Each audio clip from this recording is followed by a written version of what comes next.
Bingo Blitz rules.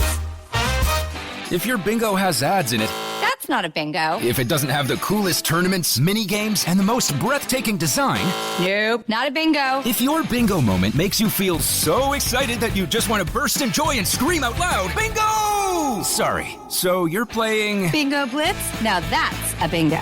Go for a world of excitement with Bingo Blitz, the #1 free bingo game. Download Bingo Blitz and play for free. Now that's a bingo.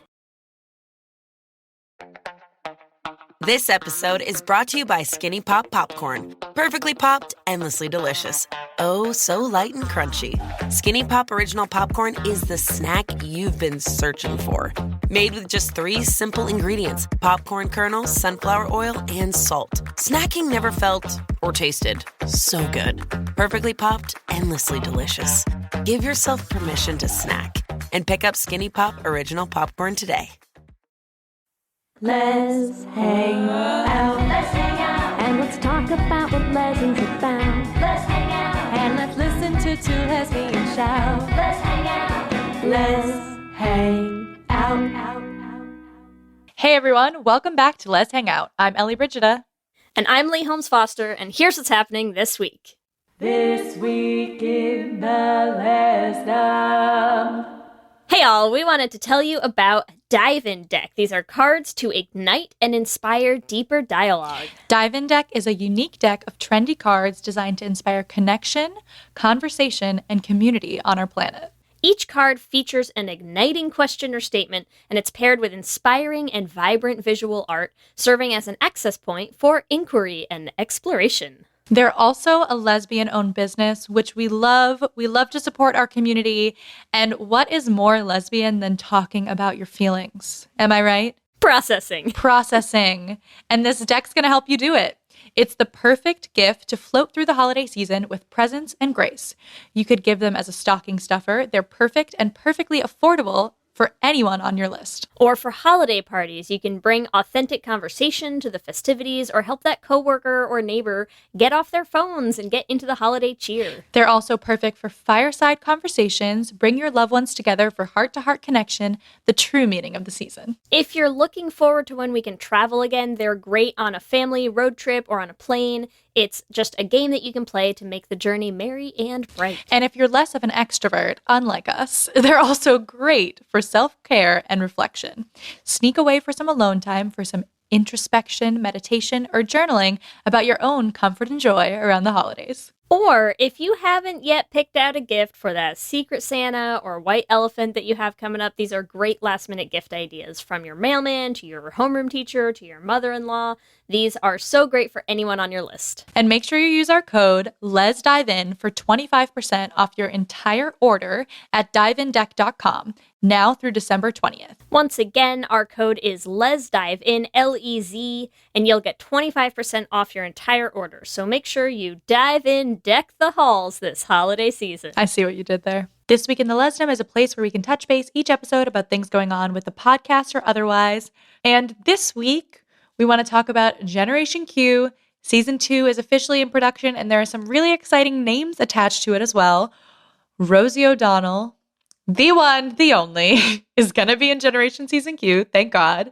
Donald Faison and Griffin Dunn. We're so excited to see what the new cast has in store for this beautiful show and what Season 2 has in store. Yes, which is good because we need more seasons of shows. So our other Les Universe news is more disappointing, which is we are finally bidding farewell to the one, the only, One Day at a Time has officially been canceled for good. And it is super, super sad, but as I'm sure everyone has seen, there has just been such an outpouring of love and appreciation from the cast and the creators about, you know, the show itself, the episodes that they did get to make and the stories that they got to tell, as well as giving us some little teasers of where they would have gone with it if they'd been able to. So a bittersweet goodbye for sure. We will miss you One Day at a Time. That's what's happening this week.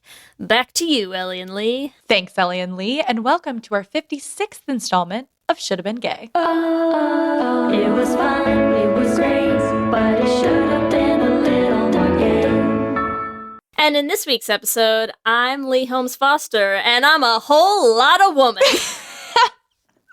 Thank you for that. I wrote that for Lee, and I was just waiting for her to say it, so you really nailed it. I really think you should have gone with, like, Foxy Foster.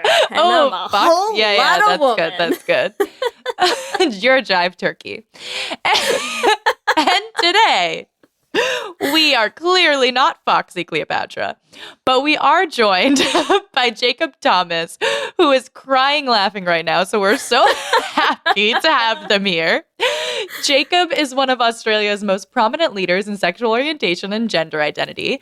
They advise public and private organizations, the United Nations, and the Commonwealth on issues related to the LGBTQ+ community, diversity and inclusion policies, human rights, and LGBT-friendly work environment.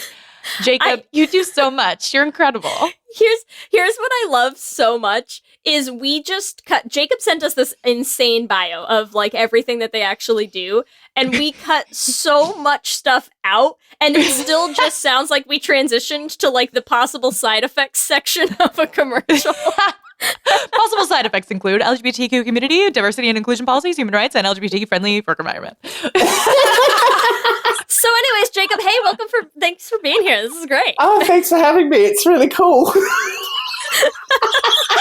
We had the best time with Jacob before we even started rolling, so I know this is going to be an incredible episode. We've already lost Jacob, folks. They're gone. They're down for the count. It's fine. I'm here. It's fine. We're ready. Yes. We're ready to go. We are so ready. So, Jacob, as you can tell from your bio, you do so many things. Why don't you talk a little bit more about what you do? Great, would love to. So, in short, and thank you so much for just getting to the point, I do a lot of queer shit, which is very exciting. So there we go.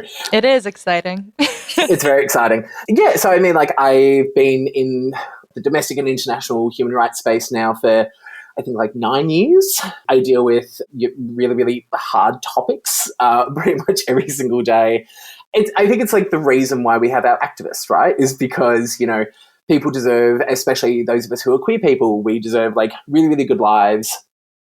We deserve unconditional love, and we deserve, you know, all the really, really wonderful things that the human experience is meant to have for us.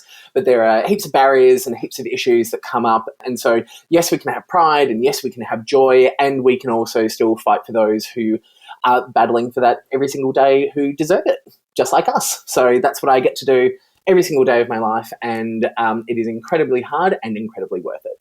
I love it. You're such an amazing person. I'm so excited for this. Oh my God. But you also get to do like some pretty cool shit. Do we want to do this now, Ellie, or were you like saving it for... yeah. No, let's talk about it. So when Lisa is my co-host for Sweet Bitter, and she connected us with Jacob, which makes me very happy. And so then I started to research, who is this amazing person? They're friends with Lisa. They must be great. But then I saw this photo of you right next to, laughing with even, Meghan, Duchess of Sussex. So can you tell us more about your relationship with Meghan? Sure. This always comes up. Of course it does. You're like, oh, this again. Ugh, fine. Like, I always text Meghan about this. Yeah. Megs. I'm sure everyone's asking Meghan too. They're like, so, how do you know Jacob? How do you know this raging queerosexual? What is this? How do you know this person? That's exactly it. So I'd met Harry and Meghan in like early 2018. I was part of a bunch of young LGBTQ activists based in the Commonwealth, and we were at the Commonwealth Youth Forum, which I was program director for. So it's like 500 young people from 53 countries at the time, all converging in London to talk about like youth rights for the next 2 years and what we want for like 1.2 billion people. And then, one of the days it was like, Harry and Meghan are coming. They're not married yet, but like, how exciting. Let's like hang out and like talk about stuff. So there were a bunch of different groups talking about like, girls' access to education, water access, sanitation, hygiene, climate change. And I was there to talk about queer stuff.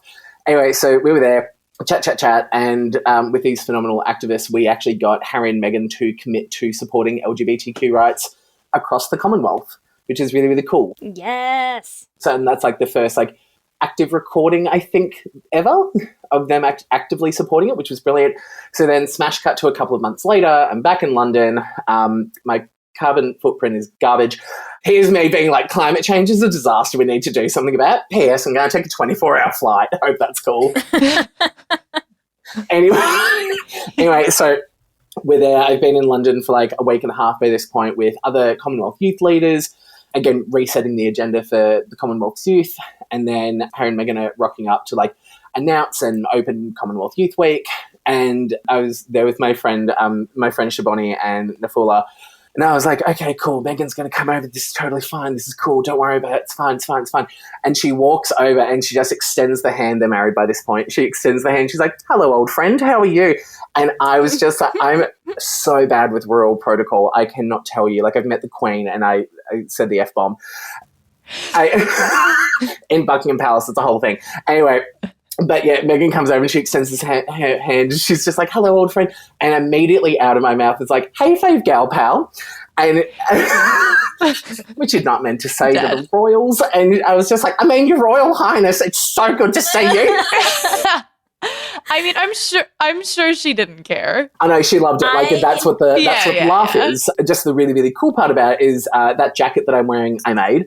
And that is the first time that any member of the royal family is seen photographed next to the trans pride colours, which is also really nifty. So we love that. Amazing.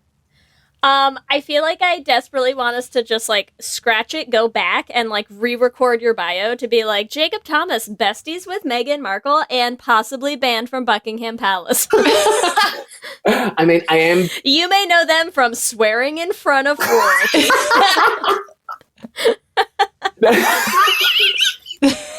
You may know them as a trash queer. A trash queer fighting for all of our rights. There you go. I'm just an international raccoon for human rights. Yum, yum, yum, yum, yum. Yeah. A raccoon. F-bombs are allowed and welcome here, so don't worry about that.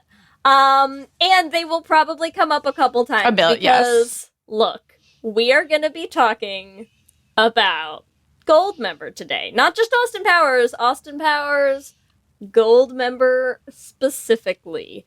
And, whew, folks, I gotta tell you, if you haven't watched this movie in a while, like I hadn't, it is something. We're gonna get have into some it. thoughts. We're gonna have some thoughts about it. So, are we ready, Ellie? Should we dive in? Oh, I'm so ready. Let's do this. Okay, I'm gonna start as we know. I just love to do with our IMDb synopsis for the film, the 2002 classic Goldmember. So here's the IMDb synopsis. Upon learning that his father has been kidnapped, Austin Powers must travel to 1975 and defeat the aptly named villain Goldmember, who is working with Dr. Evil.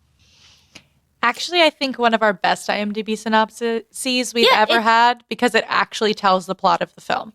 It's not so bad, right? We've had worse. Yeah, we have had much worse. But we can improve on it. Of course, to make it gayer. So who wants to start? Do you have, Jacob, do you have a gay synopsis for this movie for us? I didn't think of a synopsis. Well, I mean, no. No. All right, we'll start and then we'll go to Jacob. All right. Okay. So I'll start with mine. So my gay synopsis for Goldmember is, this man is far too obsessed with golden phalluses to be straight. Truth. That's correct. Yeah. That's it. Just a statement that really rings true, I believe. Are you still thinking, Jacob? Should I go? You go, Lee. Yep. Okay. I went in a slightly different direction for mine this time. So my gay synopsis is this movie straight? 'Cause it sure made me gayer. Honestly, true. Every single, we'll get to it. I have it in the Q&A. Every single Austin Powers girl, like, turned me. Yes, but so do all the men in the movie. Oh, yeah. But they're like, not winning over anyone to the hetero space, okay? Let's be honest. Let's see. The hottest guy in the whole movie is number 2. Yes. Number 2 gets me every time.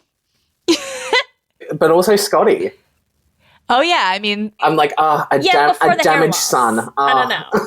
even after. Oh, I mean, even after. you gotta love Seth Green. Yeah. I mean, like, a dirty comb over. I mean, like, very here for it. Give me a dirty Yeah, comb that's over just any really day. my thing. Yeah. Lee, if you sexy. this is so bad. I'm like, Lee, if you had less hair, it would be yours. If your hair was completely thinning, Right? that's what he looks like. I should get, like, they make, the little bald caps that you used to do those. I should do that for Halloween some year. Kelsey would hate me. Yes. Oh my god, I would die. Okay. Now we're ready, Jacob. You can't put it off any longer. You gotta hit us with a gay synopsis. All right. So my gay synopsis of Austin Powers Goldmember is a campy Bond / Mission Impossible knockoff that somehow is better and worse at the same time. Yes. This is true. Yes. Yes. I really appreciate how polite both of you are. Thank you so much. I feel very welcomed. Thank you so We much. just want to be affirming, that's all. Thank you. Oh my God, just like my gender. Stop it. Oh, I'm so affirmed. So tell us a little bit, because you mentioned you haven't seen the movie in a while. I hadn't either. So what is your experience with Goldmember, the film? All right. So the first time I watched it was at a drive-in in country Victoria in my hometown called Shepparton. So shout out to any Shep-presentable people here. They're not listening. It's fun. They have gay pride now. It's very exciting. I remember just watching this. Like, for context, I was 12. 2002, I'm 12 years old. I'm 30 now. But it's like, my ex-housemate and I would talk about this all the time. It's like, Austin Powers for, like, a young, like, AMAB was just like, this is the heart of comedy. This is fantastic. How glorious, how ridiculous, how facetious. So woke, just so aware. Oh my god, farts. How has nobody ever thought of this before? How has nobody ever thought of farts before? And obviously, like Shrek came out in between, like, the other Austin Powers and this one, and I was just like, Mike Myers is a genius. Legend. Like, that's clearly the peak of comedy. That's what I should strive for. Give the man a Nobel Prize already. Yes. So what were your thoughts in your second rewatching? It's awful. It's so bad. So it's like, I don't think it does it justice to say, wow, this is super problematic, because welcome to the world. But I think it's just, my eyes are wide open now. So There we go. It's like the first half of the movie, I was like, oh my God, this is so campy. This is so ridiculous. Like, this is why I'm queer. Like, because my family took me to see queer shit. And they were just like, it's really funny and about masculinity. That'll straighten them out. Anyway, lol. Fools. Yeah, Austin Powers is definitely, like, gay masculine. I don't know. He's, like, so... Yeah. I have thoughts on Austin himself. Yeah, I mean, like, he's just a little soft boy as far as I'm concerned. Yes. Yeah. But then it was like, halfway through the movie, you're just like, oh my God, this is bad. Like, this is it's a bad movie. It's not good. At no point do you watch this and just go, good. This is the best storyline. 98% on Rotten Tomatoes. Like, we've nailed it. I always think about what the hell would movies have been like if in 2002 Rotten Tomatoes existed? Because, like, think about it. Like, everyone, like, 3 people would have watched this movie and been like 20%, and then no one else would watch it. But because it was 2002, we're all like, oh, somebody said this was a good movie. Let's go watch it. And you can't have you have no check. There's no, like, hey, let me look online and see how it is. Like, there's nothing. But it's also like, it's every movie. This is such an emblematic movie to me, where it's like, because I also hadn't watched it probably since, like, the year it came out at some point. I didn't go to see it in theaters, I know, so I must have seen it, once it came out, watched it somewhere. And this is the type of movie that I watch now, and you watch it and you're just like, Yes, like that kind of, it straddles, because it's not just the early 2000s. It's like the late 90s into the early aughts that just like, these were the movies. This was every movie. I'm like, I could name 15 movies that are this, where you're like, the plot is meh, the jokes are the acting is like, why? And it's just, there's like nothing redeeming it. It's, you go back and you're like, oh my god, I watched this and I laughed, didn't I? I laughed. Why did I laugh? Oh, I'm gonna say we'll save you all the trouble. Don't go back and rewatch it, folks. You don't have to. Just you don't have to. listen to us talk about it. It will be better this way. Yes. Yes. I also, in the early aughts, I feel like was a huge Austin Powers fan. Like, it was like the movie that my family watched together. Like, it was like our movie series. So then I watch it again and I'm like, what's wrong with my family? I'm like, are we okay? Particularly, I would constantly, and actually, I need to go back and watch it again now.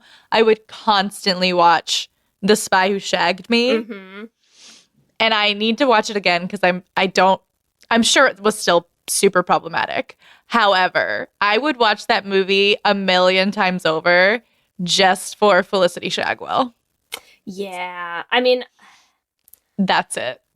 It's funny because in hindsight, what the things that I remember from the movie are more, because the Spy Who Shagged Me is also the one that has the whole like the shoop shoop shoop, right? It has that scene. Yeah.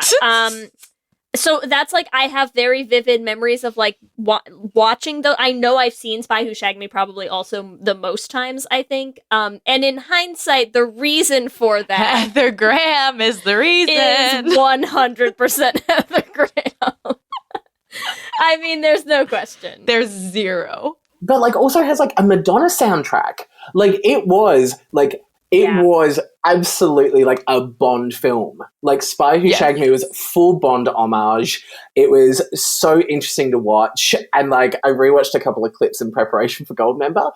Mates, it's bad. It's so bad. No, my childhood. But it's almost redeemable because it's so bad. Like it's almost like cult classic terrible that you want to like. You could watch it with a hangover and you'd be fine. You know, that would be it. You know what it reminded me of? This reminded me a lot of when we just did Spice World, Ellie. That it's like, it's a similar thing where you go back and watch it and you're like, everything Jacob about is this. Yes, everything about it is terrible. There's no real it's so bad line and that you so can follow. Good. Okay, wrong. That is not bad. Jacob, please talk to us about it. I'm so sorry to interrupt, but it is the best fucking movie ever. It is magical. It was my gateway to homosexuality. Like, you're talking to a kid who, when they were 10 years old, would stand up in front of their primary school and lip sync to the Spice Girls. Look, the Spice Girls are completely separate from the movie. The Spice Girls are amazing. I will still lip sync to the Spice Girls, but the movie has no plot and in many ways is terrible and has no budget, but it's still delightful to watch. That's the thing. Yes, but I would watch it over and over and over. It felt very similar. It felt similar. I think it's not as problematic though. I don't think. No. It's I'm like, definitely should I watch it again? It's definitely not, right? It's 100% not as problematic. I think what felt familiar is the sense of like, I remember this tinged only via nostalgia, and watching it again now, you're just like, oh, huh, interesting. It's a whole different experience. That's what felt familiar to me. Let's dig in a little. Let's do this. So, Goldmember, if we're going to start with what we think should have been gay in this movie, do you want to kick us off, Jacob? I mean, like, it's already pretty gay. Like, can we just talk about the opening cast for 5 seconds? Like, yes. Okay, because I have a Bachelor of Arts in Sociology and Gender Studies, and I went in on this queer critique. I went right in. I was just like, how can it not be gay? Look at it. Yes. Okay, but like opening, like, it just, like they're doing a movie within a movie. Like, that's gay. I don't care how you want to analyze it. It's gay. Movie within a movie. Spice World also does movie within a movie. Yep. Gay. Yep. It's what it is. It's queer theory. It's meta. It's Tumblrific. It's just what it is. I don't make the rules. It just is what it is. Is that especially true when your movie in a movie stars Tom Cruise in like a Jane Lynch wig? I'm about to create a movie that is so toxic. I just so did. But it has Tom Cruise, Gwyneth Paltrow. We're gooped, literally.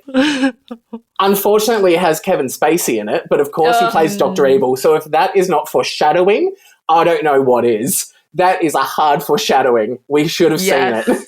We should have known. If anyone has seen Goldmember, they would have known. They would have known. That's exactly it.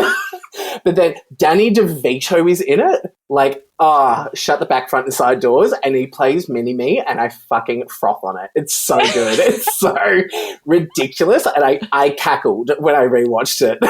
I cackled because I was like, Danny DeVito! It's just great. But then it's like, it has Steven Spielberg in it. And then it just goes through musical numbers. Look, the opening sequence where they're just like, oh, star-studded names, blah, blah, oh, choreographed flash mob, and you're like, so the gays come in hard and fast in this movie is what we're saying. I feel like I walked into a bathhouse and just got immediately consensually gangbanged. It was magical. I loved it. By Britney Spears? Okay, is Britney Spears singing Boys? Like, of all the, like, it is beautiful softcore S&M. It is like, all, like, those guys made me gay. So gay. I was very, very aware watching that movie. I was like, you cannot show that you're excited. This little snippet in this opening scene, you have to be so disinterested. One in Britney, but also in those very, very oddly attractive, like, butterfaced dudes. You need to just... Well, see, I feel like that's what proves that These I'm oiled up men gyrating in the background here. And the low cut leather pants. Yes, like literally at a leather bar. Like, what do you want? Like, where are the chaps? Yes. Where are the chaps? Just wear a harness. It just would have fixed it. Done. Yes. Done. It's essentially gay pride in like a 1 minute musical recap, right? Exactly. Do not act like that Britney Spears like performance would not be on a pride float. I would pay money to not get into that venue. You know, I would absolutely line up for days and then be told we're over capacity, and I'd be fine with it. I'm okay with this. Because you'd meet a million gay people in the line. Because we're the only ones there. It's just the three of us. That's it. We're the only ones who don't get in. We're just like, hey, do you want to do a podcast instead? Great. Done. Yeah, let's record a podcast. Britney Spears should have been gay. Yeah. Actually, good idea. Yeah. I mean, we don't need to go there. Madonna? What? Okay, we're done. Wasn't Goldmember like filmed around the time of the infamous like Madonna and Britney kiss? Oh, that's a good question. Let's find out. Love that. This is why. Their kiss was in 2003, the 2003 VMAs. So you're right. I mean, you're all welcome. Like, you know, I just I have like this fifth sense of things. It's called memory. Love it. Thank you.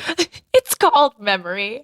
I will say, when I was watching this movie, I had so many notes, honestly, within the first maybe 5 minutes. And then I lost it. Nothing. Yeah, but so I feel like we could honestly talk about the beginning for a very long time because there was a lot of gay content packed into like the first 10 minutes of this film. So I'm about it. I mean, can we just talk about like all of the musical references just really quickly? Because I noted every single one because... Yes, please. Because I'm queer. So it starts with Singing in the Rain. Yep. Gay. Swan Lake. Very gay. Also, is that where he's wearing a tiara? The tiara and the very badly put together tutu. Yes. Also, all the color, it's so interesting. Like, Austin Powers' color scheme throughout this particular movie is either like very trans or very bi. Loved it so much. The car is definitely bi, right? The time traveling car. Bicon, absolutely. Yeah, Bicon star, that absolutely. It then has West Side Story in it. Like, okay, so pick two really, really gay musicals. They're in, done. Then also just like the gayest ballet, like Swan Lake. Like, come on. Like, they could have put the Nutcracker in and they were just like, no, we're allies. I mean, the Nutcracker also is gay. Yeah, if we needed more than Black Swan to convince us that Swan Lake is gay, I mean, I don't know what else we would need. That there it is. Gay Actually, culture. yeah. It just is what it is, you know? Done. Black Swan, actually, the director was like, or the writer was like, oh, I saw Goldmember that one time and it just sparked something in me. And I was like, do you know who would be perfect for this? Mila Kunis and Natalie Portman. Perfect. Yes. I watched Mike Myers do 5 seconds of very poor imitation Swan Lake, and I was like, I'm ready. This is it. And I was all sober. I think was someone should do this, but with no men. And yeah, an accurate response to that. Yes, correct. True. Yes. So good. Oh, God. But it's just like, how do you make that gayer? It's just like, I mean, where was Hairspray? Like, where was... Wicked. Where was Wicked? But Wicked, Yeah. wait, when did Wicked even go on Broadway? Not for a while, I don't think. 2003. What a renaissance for the gays. We need someone to write their Goldmember thesis and on how Wicked. Goldmember shifted the face of American media for us. Thank you. Please, let's hang out pod at gmail.com. We'll be waiting. This was the turning point. Goldmember was my God. gateway to equality. Goldmember made gay marriage happen. they took it to SCOTUS and they were just like, babes, we already did the movie. Look at this. Yeah. Just pass the law. Just do it. It's fine. And they were like, Obama was there and just being like, do you know what? you make a good point. Gay marriage. It's what, all the same letters are basically there. It's fine. Goldmember, gay marriage. Yeah. So close. So close. Yeah. It's what it is. So cute. This episode is sponsored by BetterHelp. And as we head into Thanksgiving time, I want to start by thanking my wife, Kelsey, who has not only listened to just about every episode of this podcast for 8 seasons now, but who also is the only reason I'm able to make time to record it every week. She takes the kids, gets them dinner, and gets them ready for bed just so that Ellie and I can come on and yell about gay things into each other's faces for an hour. So here's a reminder to send some thanks to the people you're grateful for in your life, including yourself. I've been in therapy for a long time now, and one thing that's so important about therapy is how it teaches you to be more intentional. And being intentional about gratitude and how to show that to the people you appreciate is just one of the many benefits that I've gotten from therapy over the years. If you've been thinking of starting therapy, consider giving BetterHelp a try. I know how hard it can be to find time for regular therapy, and BetterHelp is designed to be flexible and convenient for your schedule. You can fill out a brief questionnaire to get matched with a licensed therapist, and you can switch therapists at any time for no additional charge. If you want to start being more intentional about gratitude in your life, visit betterhelp.com/letshangout today to get 10% off your first month. That's BetterHelp, HELP.com/letshangout. Let's hang out. For many businesses, the holiday season can be both an exciting and stressful time. With so many balls in the air, one thing you definitely want to know you can rely on is how you're selling your products. And with Shopify, you can rest easy knowing it's the home of the #1 checkout on the planet. Nobody does selling better than Shopify, and when it comes to successful brands like Aloe, Allbirds, or Skims, an often overlooked secret is all the things that go on behind the scenes that make selling, and for shoppers, buying, simple. For millions of businesses, if you take a peek behind that curtain, you'll see that Shopify is what makes it all possible. Shop Pay boosts conversions up to 50%, so that's more happy customers and way more sales going. It's true all the time, but especially this time of year, your commerce platform better be ready to sell wherever your customers are scrolling or strolling, on the web, in your store, in their feed, and everywhere in between. Businesses that sell more sell on Shopify. Upgrade your business and get the same checkout we use for Realm merch with Shopify. Sign up for your $1 per month trial period at shopify.com/realm, all lowercase. Go to shopify.com/realm to upgrade your selling today. Shopify.com/realm.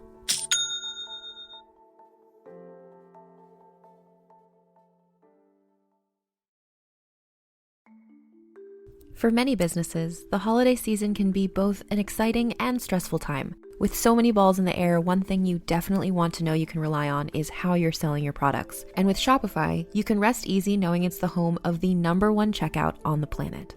Nobody does selling better than Shopify. And when it comes to successful brands like Aloe, Allbirds, or Skims, an often overlooked secret is all the things that go on behind the scenes that make selling, and for shoppers, buying, simple. For millions of businesses, if you take a peek behind that curtain, you'll see that Shopify is what makes it all possible. Shop Pay boosts conversions up to 50%, so that's more happy customers and way more sales going. It's true all the time, but especially this time of year, your commerce platform better be ready to sell wherever your customers are scrolling or strolling, on the web, in your store, in their feed, and everywhere in between. Businesses that sell more sell on Shopify. Upgrade your business and get the same checkout we use for Realm merch with Shopify. Sign up for your $1 per month trial period at shopify.com/realm, all lowercase. Go to shopify.com/realm to upgrade your selling today. Shopify.com/realm.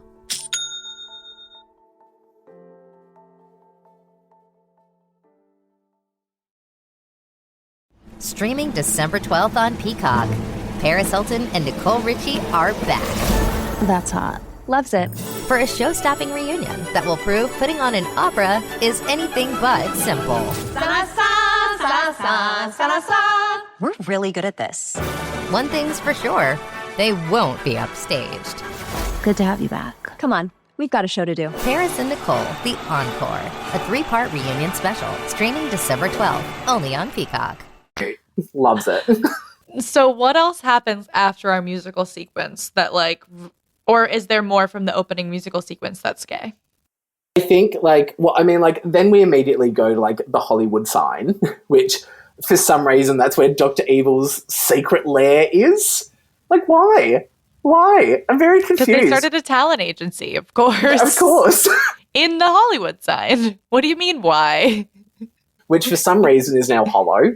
Which, yes. If that's not a metaphor for a lot of cis gay white men, I don't know what is, and that's fine. So there we go. Hollow, shallow, 6 of 1, you do you.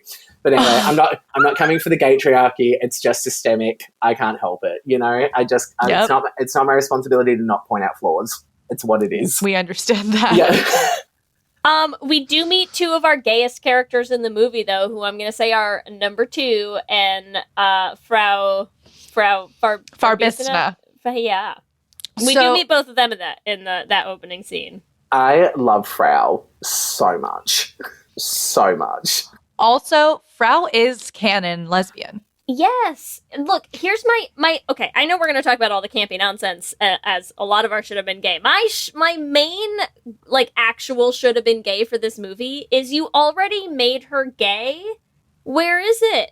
Where? Why? Give it to us. She literally had a girlfriend in The Spy Who Shagged Me, Unibrow, and they took her away and then had Frau make out with Dr. Evil in the freaking jail scene. And I know it was to give him the key and everything, but I'm where is Una?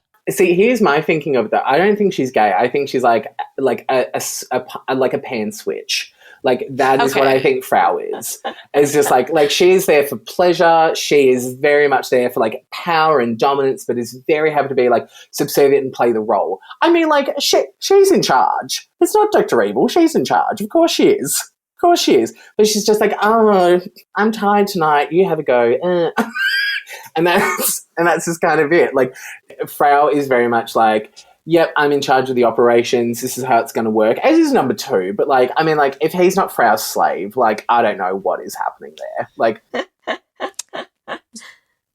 So you see Frau and number 2 together? I see them as emotionally intimate, but an asexual relationship. An aromantic, asexual, deep emotional relationship with each other.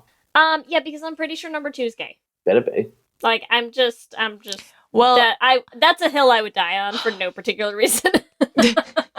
No reason at all. Just gonna say it. Just Got a gonna vibe. say it. Just got a vibe. Yeah. Well, my reason for number 2 being gay is that there is no way that number 2 would continue to do all this shit he does for Dr. Evil if he was not in love with this man.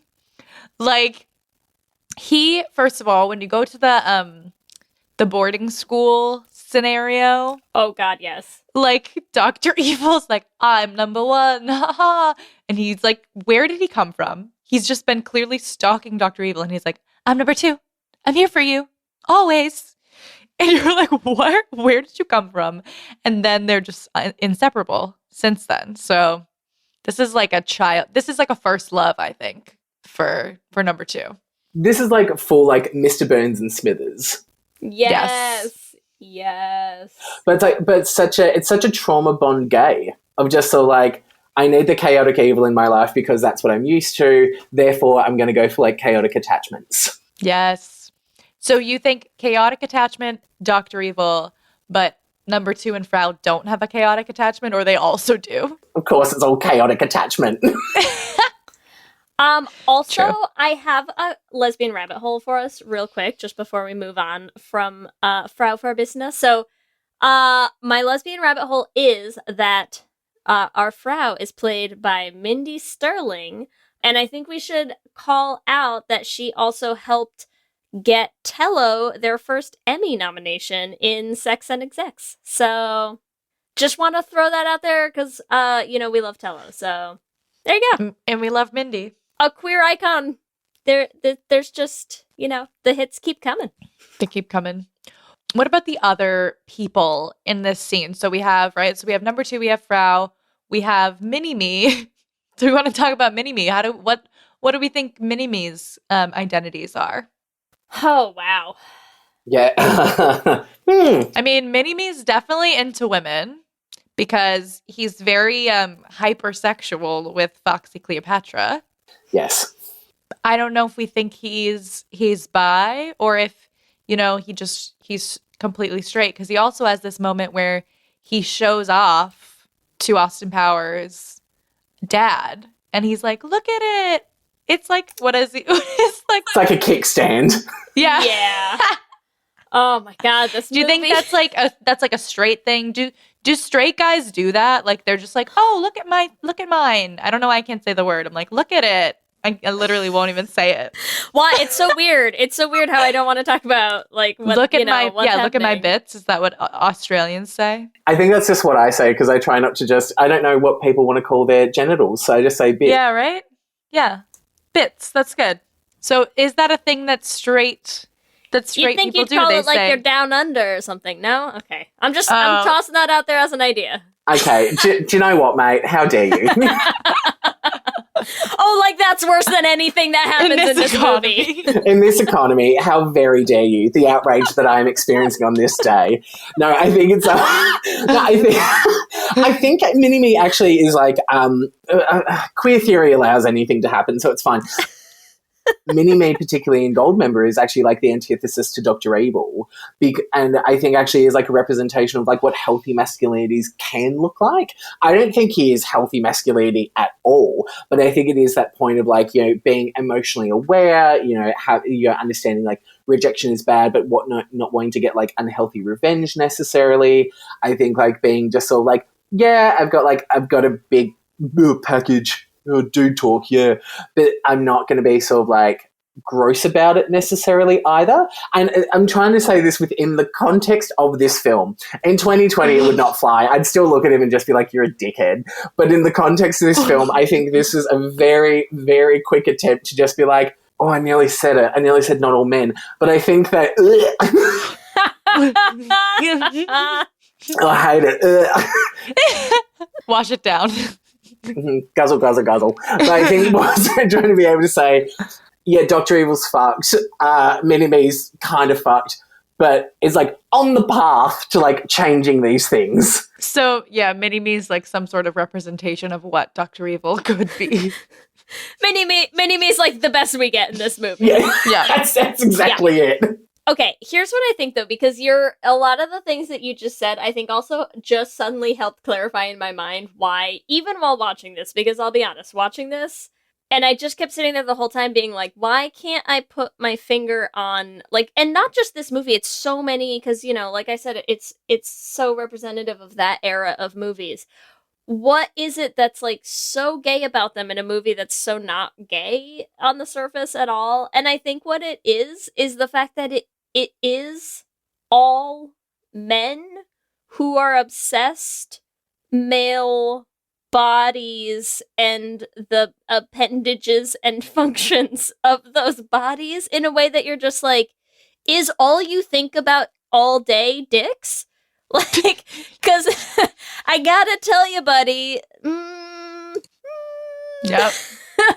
Like, you know how we have things now where they're like, fellas, is it gay to, like, care how your wife feels? But it's like, what was the 2002 equivalent? Like, fellas, is it gay to only think about a penis all day, every day, like, constantly on a loop in my head and wonder, like, what does other guys' penises look like as well? And, like, can you show me your penis and do you want to see my penis? I gag over the fact that the question was, hey, fellas, is it gay to think about how your wife feels? But, like, that's the kind of shit that you see now, right? With, like, people making fun of all of these things. Like, if that is not the crack in the dam of masculinity, I don't know what is. Like, that was gorgeous. Okay, because it's not just their own phalluses or their own bits. It's, like, everyone else's. Like, it is the satellite from, you know, Spy Who Shagged Me. It is the friggin' key to, like, you know, make this friggin', you know, Ray thing, whatever it is, happen. And it's just like it's all the dick jokes. It is so gay. The title of the film is a dick joke. He's turning dicks to, like, gold. Like, literally saying, like, let's make penises even more, like, oh, we must revere them, right? Let's do that. And it's not just dicks, because let's be honest, one of the running gags in the movie is that they keep calling it the Preparation H, and it's a whole sequence of jokes about shoving things up your ass. Like, come on, this is a gay movie. Number 2 means poo. It was literally the first thing I wrote after the musical sequences. I was like, number 2 means poo. That's it. You know how we, like, make little audiograms sometimes? I'm literally just gonna clip that just says number 2 means poo, and you can just, like, see what people say. Did you know? Oh my god. Yes. Sis, I'm here for water, sanitation, and hygiene. Go for it. Love it. There's just so many. Yeah, like the dirty. Also, I'm gonna have to make this episode explicit. The amount of times Lee said dick in, like, 2 minutes. Oh yeah, because the number of times we said fuck haven't been, like, you know, terrible. Yeah. Yeah, it's all my fault. So sorry, kids. So sorry. And all the children listening right now, turn this off. Maybe the conservatives were right. Dead. Maybe we are bad for kids. I don't know. You know? Oh. All right, so as we're on members, let's talk about the title character. I admire your dedication to not saying it this entire episode, though, Ellie. I did say it, but I'll cut it. I edit this episode, so beep. Beep. So let's talk about Goldmember. Because oh my God. Talk about being obsessed with other people's bodies. The amount of times he says, oh, you've got a toy. I can't do the accent. Toy body. It's going to be so bad. He is Toy, so like into every dude in this movie. Like, he cannot stop talking about their tight bodies. It's a lot. He thinks Austin's body's tight. Nigel's tight. Dr. Evil's tight. Also, the sailors. Can we talk about the sailors?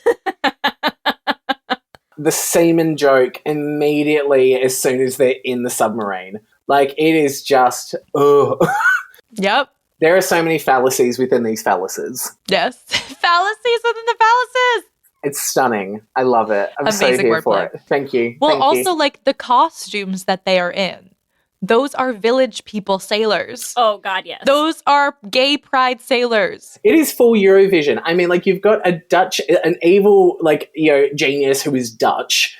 Of course you have Eurovision characters. Of course you do. They're all backup dancers. Of course they are. They really are. I'm surprised they didn't do a musical sequence in the submarine. Incredible. I know. Really missed opportunity here. Terrible. I mean, what I think so interesting though is it's like, I think it comes back to this question of just like, can dudes just compliment each other's bodies and not be weird about it? No. I think Goldmember exposes like such an uncomfortable thing. It's just so like, you can like, someone doesn't have to accept the compliment, like there's consent, but there is this thing of just like, why are you so weird about it? Like it's just yeah. Well, Dr. Evil was like, it's a little creepy, man. I don't know why I'm trying to do their accents. I can't do any of them.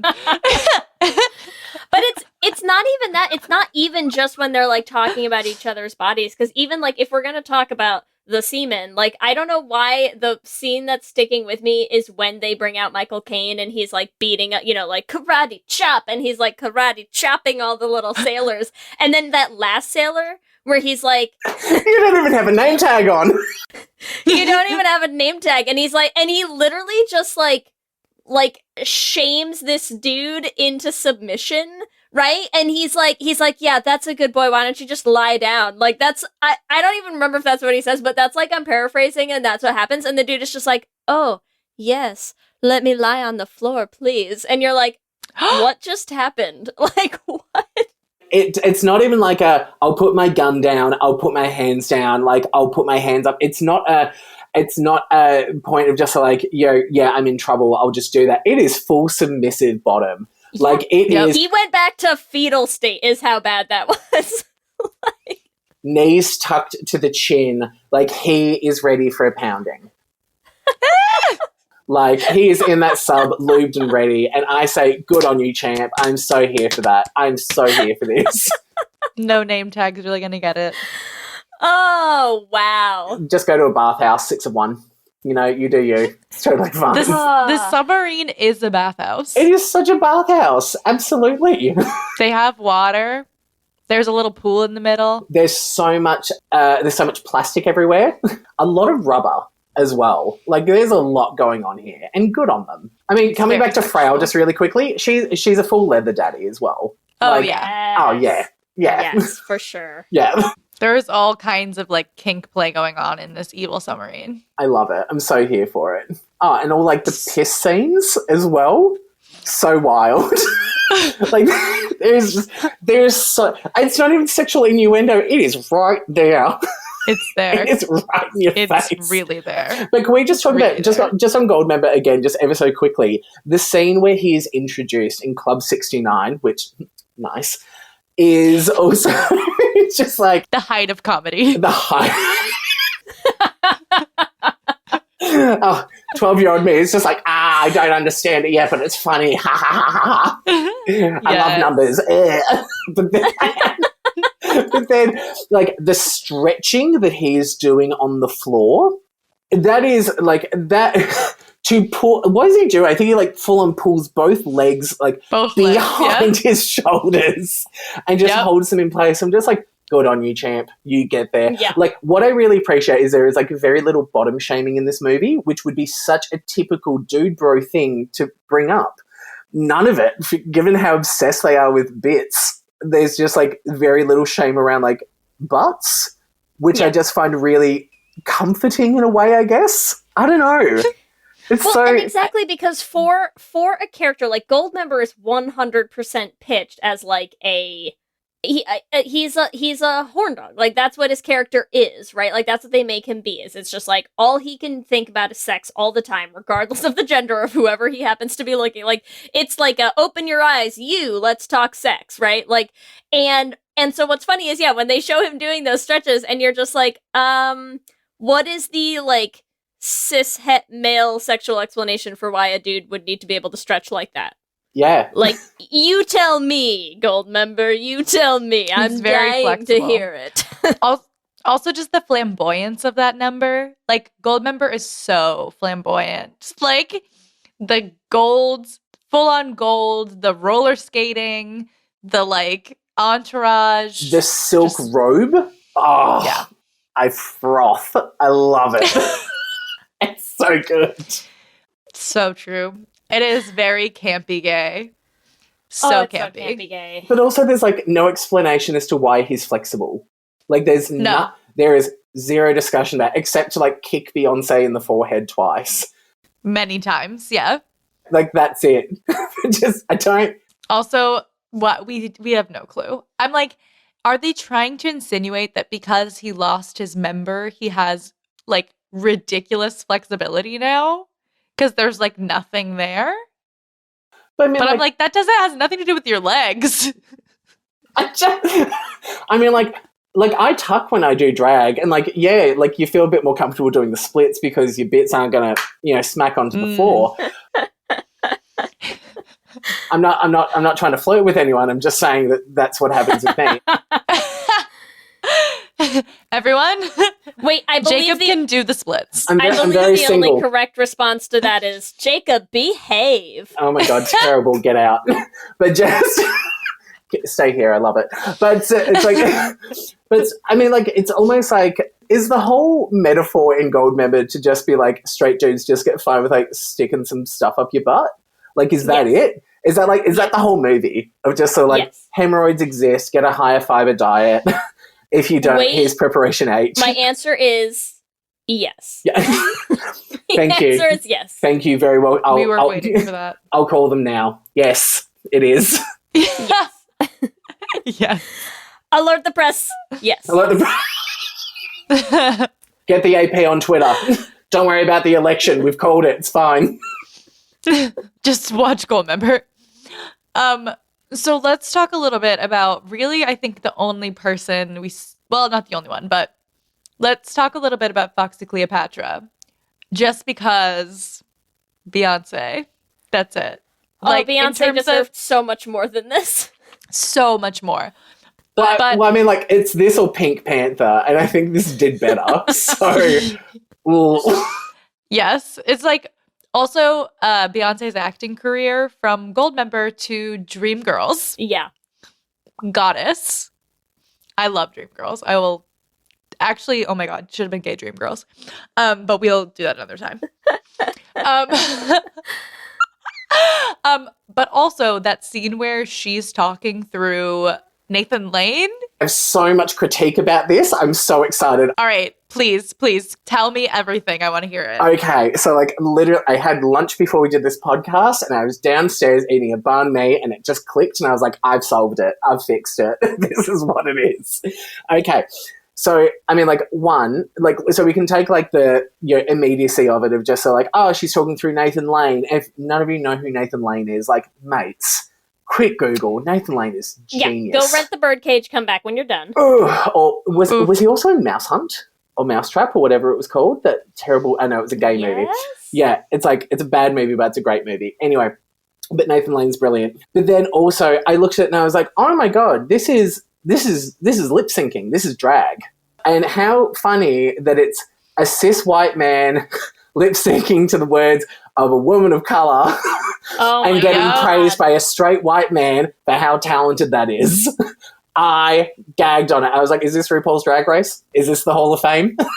Is this what it is? Like, I full on watched that and I was like, this is, like, there is no other way that you can look at this now. Like, I've made it up. This is it. It does not age well. No. But it is pretty gay. Yeah, it's very gay. Absolutely. The gay kiss that is in that, like, I don't think I'd ever seen a gay kiss in a movie before. Like, I think this is actually my first, if I think about it, I think this is my first one. But then also that Beyonce, when she's like behind, like, I mean, there's a whole issue of consent, and that really needs to be addressed in this. Nathan Lane's, quick character, bad on consent. We really need to unpack that. Consent is queer. But then it's also like Beyonce's kind of just like surprised by it, but then smirks at the end. Yes, she's like, okay. I love it. Great. Yes. Yeah. But I wish that, well, I mean, obviously it's like the joke of it, but like it goes on for a pretty long time to the point where like Austin's definitely into it. And then he's like, oh, I forgot. This is a man. I shouldn't be. Oh, no. And you're like, why? I would absolutely make out with Nathan Lane in a club. Absolutely. Right? I feel like they had a lot of chemistry. I mean, they had more chemistry than Austin and Foxy had in person at any other point in the movie. Yes. Well, I mean, come on. I always get so, like, crazed on some of these films. It's Beyonce! Yeah. And then it's like, oh, I'm so attracted to you, especially when he's playing Austin Powers. It's like not an attractive, like, character. Better or worse than when he's doing it as Fat Bastard? Oh, God. Yeah, we don't even need to talk about Fat Bastard except to just say, like, that happened. Okay. That happened. Which character in this film do you think aged the least, or the least poorly, or the most poorly? Here's what I'm going to say. It is a toss-up for me between Fat Bastard or the combo Fook Me and Fook You. Yeah. Fat Bastard is just like... I think it's neck and neck between those three. Bad. Yep. Like, can't watch, fast-forwarded through the scenes. Oh, God, it is rough. It is rough. See, I still enjoyed them.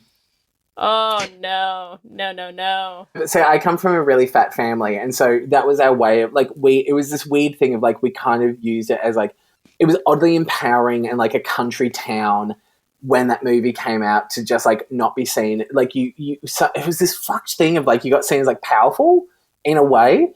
And it was, like, it was a wild thing. It was a really, really weird thing. The character, though, fucked. Like, bad. Here's what killed... You know what's funny? You know what I think broke me on this rewatch? Is, I think what broke me is the scene where Fat Bastard, and I am so sorry, everyone, to make us all experience this again, but the scene where Fat Bastard is wafting his own farts to smell them and then describing them in a variety of ways. And here's why that scene broke me, because this is one of those, like, classically filmed things where it's just, like, constant cut scenes of various takes of him doing this.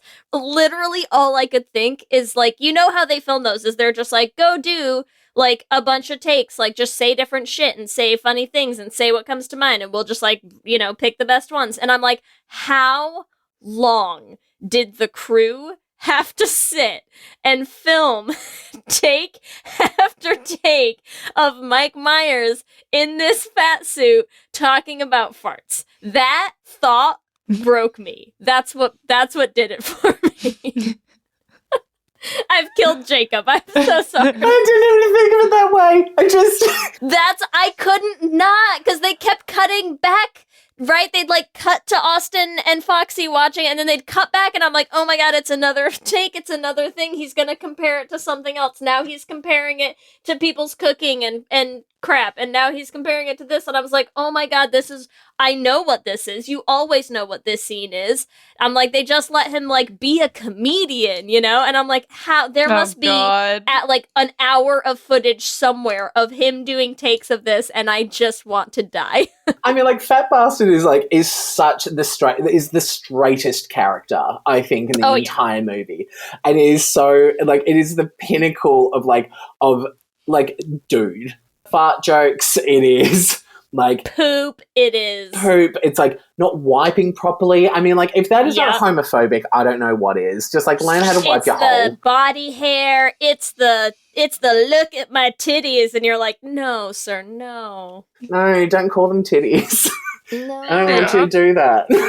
Please don't do that. And this is the thing, it's like, I don't want to kink shame him, but I don't think it's a kink. I think he's just fucking gross. It's not a sexual thing for him. It's just, he's just gross. That's it. And I tried so hard, like, trying to analyze this. And I was just like, no, but, like, you know, he's just like a bear who's been rejected by the twinks. Yes. You know what it is? That's what it is. He has, and I mean, we would not have known it in 2002, but he has strong incel energy about him that I do not like. I cannot do it. Absolutely he does. Yes. Oh. Yeah. Ruined. The Fat Bastard has been ruined if he was not ruined before. Oh my gosh. Oh my gosh. Jacob is literally putting on makeup right now. I need to demask. I need to femme. I need to femme. Yes. I'm fat and I'm hairy and I don't want this. I want a femme. Yes. Okay, do we even have ships in this movie? Like, who would you ship? I don't. So I am shipping. Actually, we haven't talked about this yet, and this is my male ship. Is Austin and Basil. Oh, I can do that. I just feel like every movie there's a new girl, but who's always there? Basil.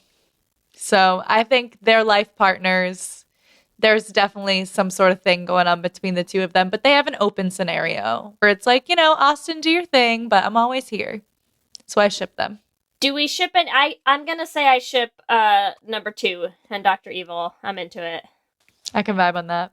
Yeah, I've got things to really think about after this recording. I think so are a lot of people listening to this. Yeah, everyone's like, I didn't really anticipate being so none of us knew what we shattered. were getting into. Let's be real. I don't even think we knew what we were getting into, Do you have a ship you want to throw in the mix for us, Jacob? What do we got? Yeah, no, absolutely. No, I think there's a couple, but I think there's I think number 2 and Basil actually would ship quite well together. Just because I think it's I don't know what it is, but it's like villain scenarios with like the number 2. It's happened in a couple of like games and stuff recently, where you're just sort of like, if they're not here and they like actually like find like a loving, healthy relationship, then the entire operation would just be dead. So maybe it's number 2 and Basil, and that's kind of it. I like it. Yeah, Nice. I'm really here for that. They can understand each other. They get each other's jobs and their roles. They can be that support system. They're also like the 2 adults of the movie. Yeah, like they're True. actual daddies. Like I'm so here for that. Yeah. And like daddies don't need kids, they just need each other. That's it. Yeah. I'm very here for that. And then I think it's like I want Scotty to end up with someone, but I don't know but I don't know who necessarily. One of the sharks? Maybe one of the seamen. Can we ship Scotty with one of the seamen? Oh, I reckon it would yes, but I don't think it would just be one. The seaman. Yeah. I like it. Scotty and all of the seamen. Okay, so let's do our ship names real quick. Do we want to start with Austin and Basil for you? Ellie, what would your ship name be? Yeah, I guess it's Bastin, which sounds like some sort of like Bassitracin. Bastin or Ozil. I also am going to go with their last names, and I'm going to toss out power position. Ooh. I know, I forgot Basil's. I literally didn't know Basil's last name until today when I looked up the IMDb. Basil Exposition. Basil Exposition. So I'm going to say, because I'm going to be going with that for some other ones too. Nice. So I'm going to say power position. And if I had to do number 2 and Dr. Evil, I would suggest 2 Evil, but like with the number 2. Nice. It's terrible. I love it. I love it. Jacob, they're only going to get worse.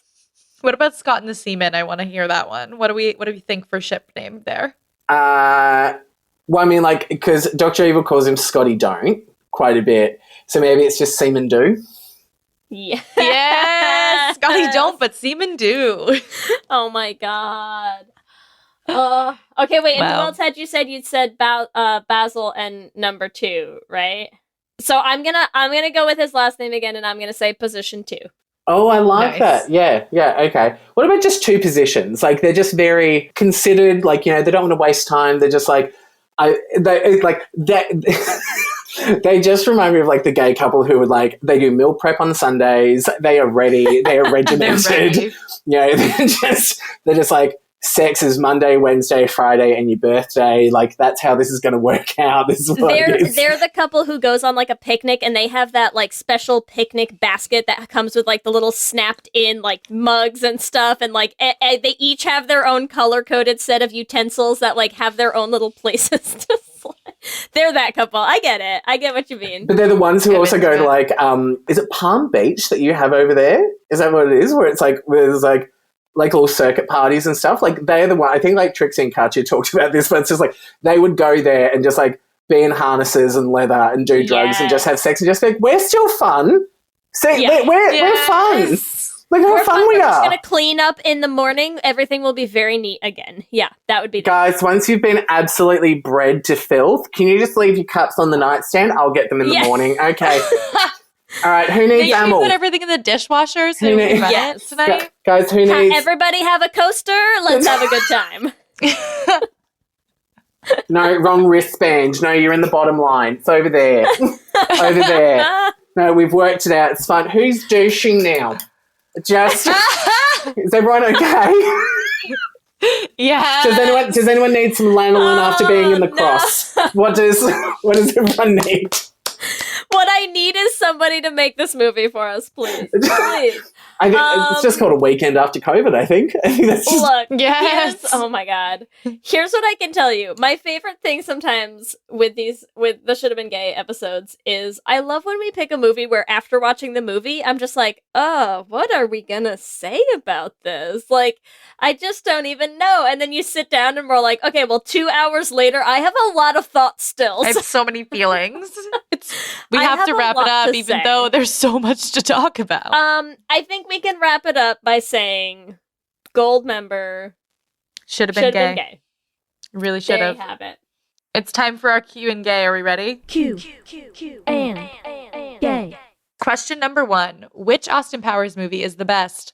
A, Man of Mystery, B, Spy Who Shagged Me, or C, Goldmember? Which is the one where Austin is using the woman as a shield and he says, "Why won't you die?" Why won't you die? I feel like that has to be Spy Who Shagged Me because I've seen that one so many times. It's the one, yeah, because they're on the road, right? Yes, it's definitely Spy Who Shagged Me. Prepare to die, Powers! Why won't you die?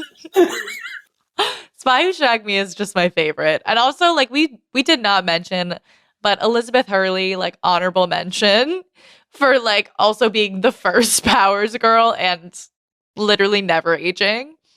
But yes, Miss Kensington, chef's kiss. Question 2. Speaking of, who is... Everything's okay, Jacob. I go bright red and I'm crying. Just... I love that we didn't even get to my second page of notes. Like, you were just... Oh God. We'll do a follow-up. We'll do a sequel. And look, if anything deserves more sequels, it's Austin Powers. There is one thing I do want to talk about, but we'll do it after the rapid fire. Keep going. Question number 2. Question 2. Who is your biggest Powers girl crush? A, Miss Kensington, B, Felicity Shagwell, or C, Foxy Cleopatra, or D, all of the above? Oh, D. Yeah, D, all of the above. Obviously. I mean, it's like, I think all three of them bring something new. I think the first, I know this is meant to be rapid fire, but just really quickly, can we just talk about how great, like, an actual conversation around, like, consent actually was in Spy Who Shagged Me? Like, I know it does the rounds. I know it's, like, quite shallow and everything because, like, the one good bit in the entire film. But, like, great. Love that. You know, so here for that. It shows a sexualized woman wanting what she wants and then a dude just being so, like, this is the bare minimum. No. That's it. Yeah. Love that shit. When he's massaging her back with the oils. Seen that movie too many times. I'm like, yes, Felicity Shagwell's back is seared into my brain. I love that. I couldn't even remember, and I just said yes, just to appease you. I'm pretty sure that's what it is. Yeah, there's a moment where he unhooks it, the two things fall down. It's just the back. Yeah. I don't remember it at all. You're so gay. I love this. It's great. Like, so gay. All right. Question number 3. Would you want to have your own mini-me? Yes or no? Yes. And why? Let's see. We can dig into that. An hour later. Thank you for coming to my TED Talk. Oh my God, don't. JK, I've already done one. You can look it up on YouTube. Thanks so much. Anyway. Yes, I was waiting for that self-promo.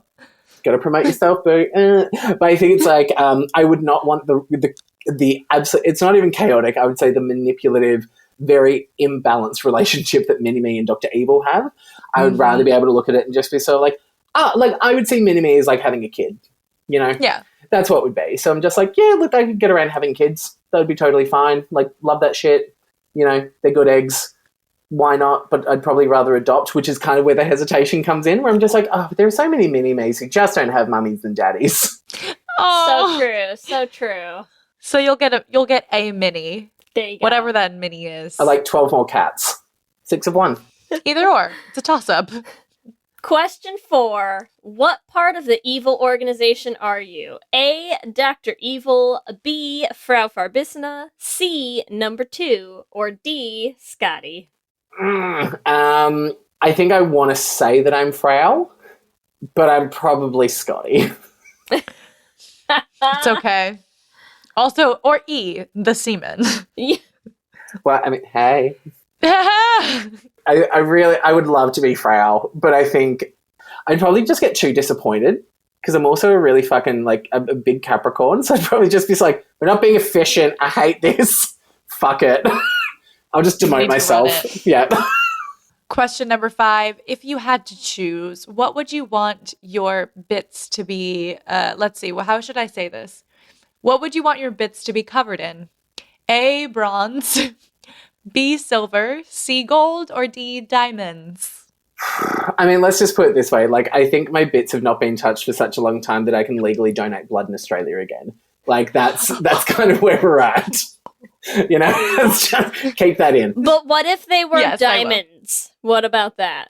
Well, I mean, this is just how self-sacrificing I am. I'd probably, like, get rid of my bits and sell the diamonds off and then just be so, like, cool, let's, like, work on, like, a nice, like, healthy human rights initiative.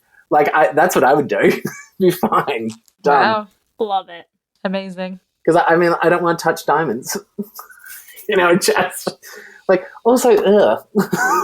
Yeah, it'd be a bit painful, I believe. Yeah, I mean, like, again, there's, like, being ribbed for your pleasure, and then there's diamond dick. We all know how difficult that can be. I mean, I was just saying this Friday night. My phallus stuttered. How many carrots are your bits? How many different carrots? Gotcha. Yep, got it. Yep. Yeah. All right, I see where we're at. Yeah. Wait, so before we finish, there was another thing you wanted to bring up. So what's the thing we have to talk about before we wrap up? Okay, so it's in the credits. Now, I don't know if either of you watched the entire credit sequence, but I did. I didn't. Okay, so there is a cover of What's It All About Alfie, which is What's It All About Austin, which I found really interesting. And because, you know, we love Dionne Warwick, I believe was the original singer, we love. But then, because I love watching Crazy Ex-Girlfriend as well, is that I think Tell Me I'm Okay Patrick from Crazy Ex-Girlfriend is actually a spoof also of What's It All About Alfie. I'm fairly sure it's the same progression and the same tune, but Seth Green is in both. Oh, wow. Wild. You went deep into that rabbit hole there. I may have been writing my notes and noting that Yentl was a reference by Goldmember and that John Travolta is also in this as Goldmember. So there we go. I literally wrote what my last note. The last note I wrote was John Travolta as Goldmember. Gay. Like, done. My last one was Austin Pussy, more like Austin Bussy. Oh my God. And with that, thank you so much for hanging out with us, Jacob. This has been amazing. Thanks so much for having me. I've had a great time. And I'm so sorry to everyone who listens to this, but, you know, go give these lovely humans great apologies. subscriptions, give them great ratings. It's been lovely. Where can people find you and what do you have coming up? Anything you want to let people know about? So I'm probably most responsive on Instagram, which I think is like such a gay thing to say if it's not your OnlyFans.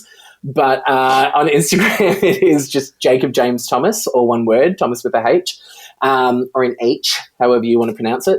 What have I got coming up? I've got a book chapter coming out later this year, which is really, really exciting. So if you want to gift a very queer encyclopedia of human rights practice to friends this Christmas, then by all means, please do. I get zero of the proceedings, but I'm sure it'll be super interesting all the same. So, woo! Amazing. What's it called? So it's called Worldwide Perspectives on Lesbian, Gays and Bisexuals. So I wrote the first ever chapter on lesbian, gay and bisexual young people all around the world. and how they're coping and how they're doing and how things are actually getting better or worse. Love it. Well, thank you so much, Jacob. This has been an absolute delight. You're so welcome. Thank you so much for having me. It's been so lovely. Let me hear you say hip, hip, hip, hip, hip, well, yeah. We love hearing from all of you. We love continuing to build this community, so we just like to shout out some of our favorite things every episode. And this week, we want to shout out first listener Bryn, who reached out to us about Bly Manor. We're right there with you, Bryn. We have both watched it, which is big for me to be like that up to date on things. So we are both obsessed. Right? I'm proud of me too. Thanks. And we will be figuring out how we want to do an episode about it at one point. Don't worry. If we can get any of the actors on, I will first of all die. I will be the lady in the lake. But we'll see. We will talk about it because it's obviously that gay rep is on point. She wakes. She talks about gay things. We're gonna figure it out. We're working on it. It's on. Don't worry. It's on our radar. We're not gonna miss out. Same thing with this next listener suggestion. Lauren reached out and said we have to cover Stick It for Should Have Been Gay. We agree with you, Lauren. It's on our list. It has been on our list from the beginning. I feel like it's such a good one that we're just like sitting with it. We need to find the right time so we can really stick the landing. Ooh, look at that. Nailed it. But you're right. It's so gay. So we understand you. As always, we want to thank our Lesbian Jesus patrons, Mark Foster, Jess Klaus, Tanya Ferguson, Danny Griswold, Jacqueline Rose Nishino, Sarah and Julia, Carrie Ann Lawrence, Danny Gunlock Tamora, Brittany Ray, Alana Rosen, and Tara Gleason. And our King Princess patrons, Amy and Ellen, Leah Hendley, Liz Chen, Wendy K. Bartlett, and Evelyn Smith. Thank you so much as always, and thank you to all of our patrons who help us make this podcast. Remember, you can also find us on all the social medias at Let's Hang Out Pod. You can email us at letshangoutpod@gmail.com. Or you can check out our website at letshangoutpod.com. Whatever app you use to listen to podcasts, make sure that you subscribe so that you'll get new episodes as soon as they go up. We're also posting videos on our YouTube channel, so make sure you subscribe at youtube.com/letshangoutpod to catch them. If you want to help support the podcast, there are so many ways that you can do that. The first one, it is easy and free, is to go on the Apple Podcasts app and leave us a rating and a review. It helps new people find the podcast, and we love reading the reviews. If you want to help support the podcast and become a part of our Patreon family, we would love to see you there at bit.ly/lespatreon. We have one of our infamous watch parties this upcoming week. It is going to be happening on December 19th. We will be watching The Happiest Season. Get ready for it, because we have to. It's going to be a blast. We're going to have a great time. It will be my 7th time watching, because I'm a professional lesbian, not because it's my favorite movie. But more on that in a future episode. Head over to bit.ly/lespatreon to come hang out with us for that watch party. We would love to see you there. If you want to pick up some merch, we have all of our designs up on our TeePublic, and you can get them on so many things like t-shirts or tank tops or sweatshirts or mugs or I don't even know what, everything. And you can find them all at bit.ly/lesshop. I love me a good Les Hangout mug for the holidays. I have so many Les Hangout mugs, to be honest. Like, everyone in my family has one. And if you want to find us individually on social media, you can find me at Ellie Brigida on Instagram, Twitter, and TikTok. And you can find me on Instagram, Twitter, and TikTok at LSH Foster. With that, I'm Ellie. And I'm Lee. And let's hang out again soon. Let's hang out.